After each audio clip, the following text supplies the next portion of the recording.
The shadow of the mansion.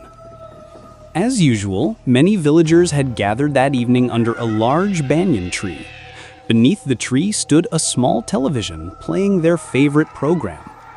Everyone was watching intently when suddenly, around 8 p.m., the electricity went out. The TV shut off and silence enveloped the area. "Hey, Ramu Kaka, the power's gone," a young man said. "Let's wait a while.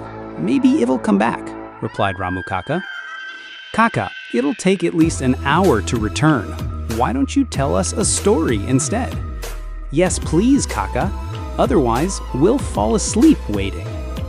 "All right," said Kaka. "What kind of story do you want? One about fairies, ghosts, or kings and queens?" "In this weather, a ghost story is perfect." "Then listen carefully." In a small town lived a family, Rajesh, his wife Sunita, and their two children, Arav and Pinky. Rajesh worked for a wealthy businessman, but due to a downturn in business, many employees were let go, including Rajesh. The family was already facing financial hardship, and now without a job, their situation worsened. One evening, during dinner, Sunita said, "We have only 3 or 4 days worth of groceries left." "I don't know what to do," Rajesh sighed. "There's no work anywhere, and we have to pay rent too." "Don't worry, Papa," Arav said. "God will show us a way." The next morning, a woman from the neighborhood visited. Everyone affectionately called her Mousie. She came from a well-to-do family and often helped others. "I heard Rajesh lost his job," Mousie said. "You must be struggling." "Yes, Mousie, we're going through a very difficult time," Sunita replied. "Don't worry. Why don't you all go to my village? We have a house there that's been locked up for years. You can stay there as long as needed. Just one thing, don't open the locked room on the upper floor. It has some important things stored." She continued, "And don't worry about Rajesh's job. I know the principal of the village school. I'll talk to him and try to get Rajesh some work there. Your kids can also study at that school." Sunita was overjoyed. "We'll never forget your kindness, Mousie." Sunita shared the news with Rajesh, who was equally delighted. "Pack everything today. We'll leave early in the morning." The next day, the family left for the village, reaching around dusk. They began searching for the house, using the address Mousie had given them.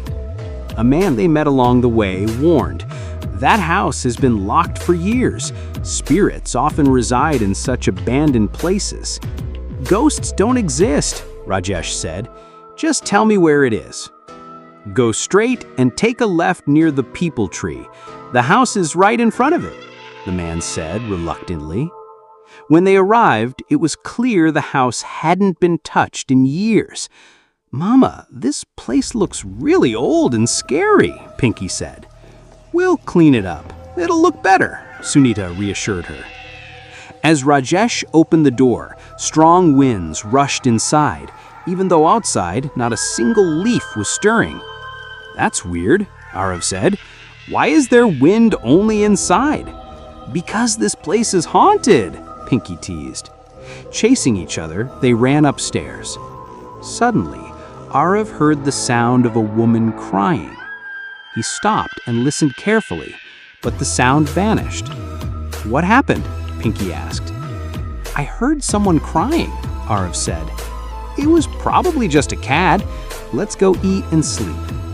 They both returned downstairs, and as they were heading down, Arav noticed a locked door with a red cloth tied to it. "That must be the room Mousie mentioned. What could be inside that it's locked so tightly?" "Don't overthink.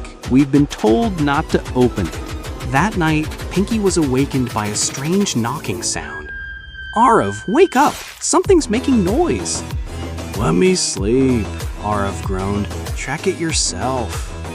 Scared but curious, Pinky followed the noise to the bathroom. When she opened the door, she was shocked. The bucket inside was slamming violently against the wall by itself. Terrified, she ran to her parents. "Mom, Dad, there's something in the bathroom!" "What are you saying?"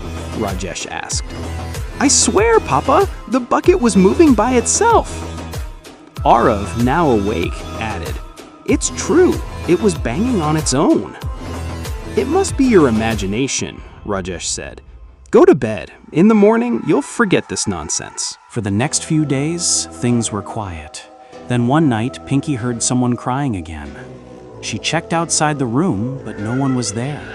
The sound was coming from the locked room upstairs. As she pressed her ear to the door, the sound stopped. Scared, she rushed back to bed and convinced herself it was just her imagination. One day, Arab was playing near the locked room when he got curious. That night, unable to resist, he found a hammer and broke the lock.